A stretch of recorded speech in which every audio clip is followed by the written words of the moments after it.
X alias Twitter, ఇదివరకు Twitter పేరు ఎక్స్గా మారినటువంటి నేపథ్యంలో ఎక్స్ ఇప్పుడు తన ఆపరేషన్స్ని బ్రెజిల్లో క్లోజ్ చేసేస్తుంది. బ్రెజిల్లో ప్రభుత్వం మారిన తర్వాతన ఇప్పుడు అక్కడ వాస్తవంగా అయితే కనుక కమ్యూనిస్టు ప్రభుత్వం, స్వేచ్ఛ ఎక్కువ ఉండాలి, భావ ప్రకటన స్వేచ్ఛ ఎక్కువ ఉండాలి. కానీ ఆ స్వేచ్ఛ రష్యాలో ఉందా, చైనాలో ఉందా, ఉత్తర కొరియాలో ఉందా? అంటే అధికారంలోకి రావడం కోసం ఉండే భావ ప్రకటన స్వేచ్ఛని వాడుకుంటారు, భావ ప్రకటన స్వాతంత్ర హక్కుల్ని వాడుకుంటారు.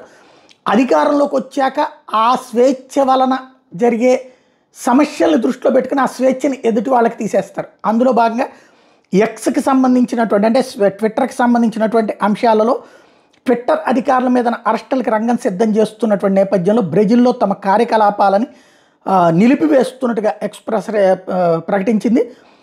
సెన్సారింగ్ ఆర్డర్స్ అంటే అక్కడ కేవలం బ్రెజిల్ అధికార ప్రభుత్వానికి సంబంధించినటువంటి వెర్షనే ఉండాలి తప్పించి మిగతా వాళ్ళది ఉండటానికి వీల్లేదన్నటువంటి వాదనని తోసిపుచ్చుతూ ఆ చర్యల్ని అక్కడ తమ కార్యకలాపాలు నిలిపివేస్తామని చెప్పి హెచ్చరించింది ఎక్స్.